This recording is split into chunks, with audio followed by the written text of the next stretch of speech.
Hey everybody, Arnold Blockman here with Gear It First. It's been a long time since I've busted out a review, and this one's gonna surprise you.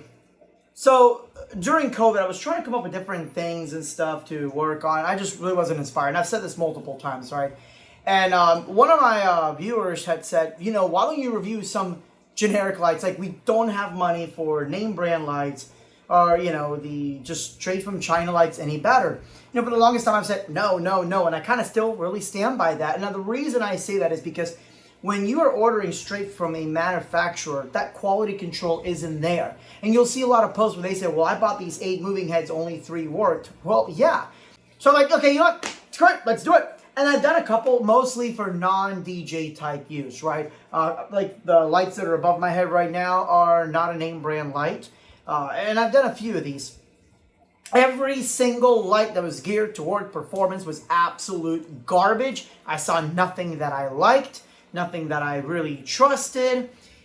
And then came beauty pageant season, and I needed a par wash. Basically a par can with a wide wash. And I usually use the ADJ DW cans, but I needed more and I couldn't find any more. They're just, you know, between the supply chain shortage, the fact that they're discontinued, well, I was kind of out of luck. And the other stuff that I was looking at was not going to be out till later on. So I needed something fast. So I'm searching, trying to find used. And then I found this company called BeTopperDJ, I guess. I'm looking at the price of this light. I'm like, there ain't no way this is any good. So let's talk about this warm white wash. The good, the bad, the ugly. And is this thing worth what I paid for it? Let's watch. You know, I said let's watch. Like, if I'm going to sit down here and watch this with you, I already shot this, edited it, whatever. No, I'm not going to rewatch this thing. Just whatever. Keep rolling the intro. Wait, why did I say keep rolling the intro? Like, I'm literally editing this in. I know it's there for comedic effect, but are we really laughing? Probably not.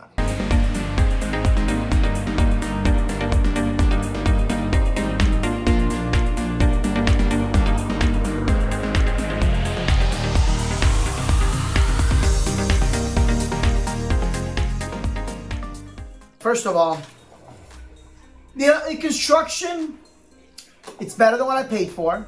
Is it as good as a $400 dynamic white wash? Hell no. But this is not a $400 dynamic wash. So here's what we've got. We have plastic thumb screws, okay? We have metal here.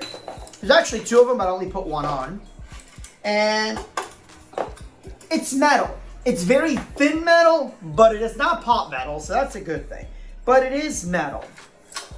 Now take a look at the front here. So I'm going to switch to a handheld mode for just a second so you can see a little bit closer to the light. Let's take a look at the LED itself. CLB LED from 3500 to 5200K, evenly divided down the middle. The one thing I really wish it did have, and you're going to see in a little bit, this should have shutters so I can put gels, or so I can put an LSF, a light shaping filter, because this thing is wide.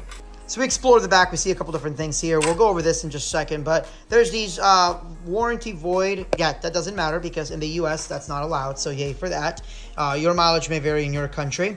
They've got the little sticker here to let them know it's their brand. Now, even though this is a direct from factory light, they are offering good customer service. If there's an issue, email them. They'll help you out. I'm sure they offer, some sort of warranty if the light comes back bad. I don't know how long that is. You'll see that information on their website. So it's not like a traditional buying from factory where you get what you get. They will take care of you. I'm not exactly thrilled with tails.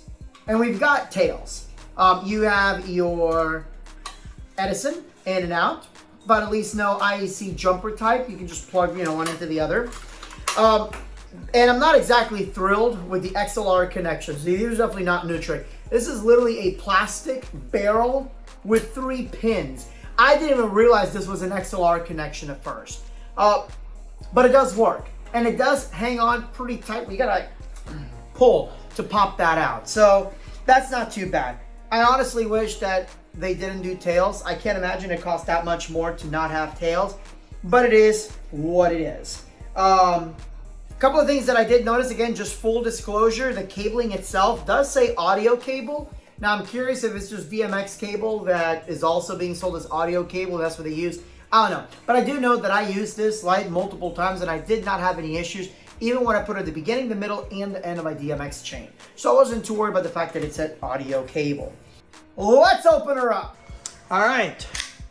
Let's go ahead and take her apart, shall we? Let's figure out the easiest way to do this. I think here.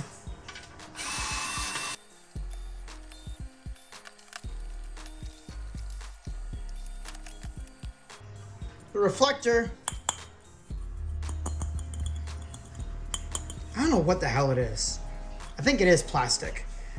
This could be a better reflector, honestly. And I think that if they even just put a better reflector on here, this would be even brighter than it already is. But again, at the price, we can't beat it. This is the most important part. We do have a COB LED. I don't want to take this out all the way because it's also attached to the DMX board. But really no crappy soldering or anything like that. The only thing that's interesting is that the entire unit is held onto that lens, which is held onto here, versus being screwed from the backside. Nice size heatsink. I don't know if it needs to be a little bit bigger. I do know with a DW Canon, it is a much bigger heatsink, but this also has a pretty large fan on here too. It's still quiet, but it's a big fan. The soldering is not terrible. You know, usually I'm expecting to see super glue, matchsticks, which I'm not kidding, has been used to stand off things before. This is actually a quality type work. There's a little bit of burn marks here, but I believe that's more from the soldering, the heat from anything else. I'm not seeing any paste leaving out of here, but obviously they are using paste because you can feel that this does, you know, get hot. So the fact that this is getting hot means that this is transferring the heat out. So we've got D and we've got A. Both are DMX channel modes, but basically one is a 2-channel, one is a 6-channel. You can do manual operation, and it is bright. There is a hotspot, as you can see on the camera, but and you look, don't you love my Florida shoes here? We can go over here, and then there's the cool. Let's go and hold this down for a second.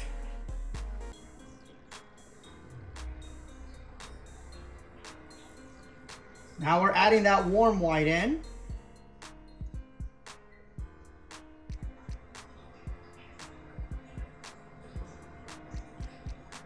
Flicker-free operation, beautiful warm white color. And then let's go to the next one. Now let's turn off the cool. And there is the warm white. So again, just for comparison, we're gonna keep it on the same here. This is at 3200K. And then if I bring this up here, this is our 5600K. So it's really nice, really well balanced, and there is a strobe function. And the strobe is actually pretty decent. You really can't see it because there's a shutter roll, but it's not a bad strobe. Usually, you know, with a cheaper or more affordable or generic LEDs, you don't get a real strobe. You know, this is about as good as I've seen any COB do. Let's go ahead and put this on slow-mo and see if there's a flicker-free operation or if it flickers. I'm gonna go ahead and bring this down to, there we go, we'll bring it to the full on everything. And actually, what we're gonna do is we're gonna bring it halfway. Because when it flickers, it's gonna be at that halfway point, usually from pulse width modulation. So I'm gonna bring this down to about 160 on UV, oh no, UV, sorry, on the warm white, and the cool, we're gonna bring this down to around the same. So in this video that I shot with my iPhone, it is on the slow-mo, which is, you know, I think like a 240 frames per second, which is why my hands are all slow motion. Notice you don't see that shutter roll, that flicker. True flicker-free operation when the LEDs are dimmed about, you know, halfway up. This is with, you know, the super wide angle shot here, but I mean, look at this. This is really wide. So if you want a nice wash and you only want to do it from, let's say, you know, 10 feet up, this is the light, because you're going to get a stupid wide wash, really soft edges too. I didn't put the light back together, and you can see that I messed that up over there, right there. You can also see why I hate popcorn ceilings. And there is a little bit of a diffusion or a drop off there. You can see where the cool white changes to that warm white. Let's take a look at the LED for just a second. Ooh, wow. Yeah, there you go. My phone did not like that at all. There's a warm white on one side and the cool white on the other side. And that's the BeTopper Dynamic Wash Light, warm white to cool white. Stupid cheap. As a matter of fact, there's an even better price in the description. It's worth it. So at what point would I recommend this light? If you are doing professional level productions like concerts, hell no. If you need a short throw, super wide wash, yes. If you're a school on a strict budget, yes. If you are starting a production company, yes. If there's a short supply chain issue and you can't find anything anywhere, yeah. And it worked. It washed that stage area where I needed it to. I really wish it was a little bit tighter, but it worked. I'm happy with it. Would I buy more of these? Yeah, honestly. I wish that there was a much tighter lens or throw on it, because I don't need it to be like super, super tight, but maybe a 50 degree beam. Having it that wide does not allow me to do a very long throw, which is something that I would appreciate more in a dynamic wash pod. I would like for them to get rid of the tails. But again, the positives, right? It's DMX, obviously. It is digital instead of dip switches. It works. There is no interruption or any funny business like that. It's a good light for what I paid. If the light was, let's say, 40 bucks more, it's still a good light, because any of these warm white to cool white washes, it's gonna cost, a lot more. And the fact that it's flicker free, that was surprising. So, what do you think? Should I continue trying to review some more of the cheaper lights? And there's a whole bunch of stuff in the back that I need to do videos about. Just got the Laser Cube Wi-Fi, the Wolf Mixer, the WMX, yeah, that's what ADJ's calling it, WMX1, right? Yeah, I've had this thing in the closet a while. I've done some videos on it. I really got to upload those videos. But let's talk about that. A lot of cool stuff. Again, Gear It First, Ronaldo Hoffman. Thanks for watching. Like, subscribe, leave a comment below. Good night and God bless.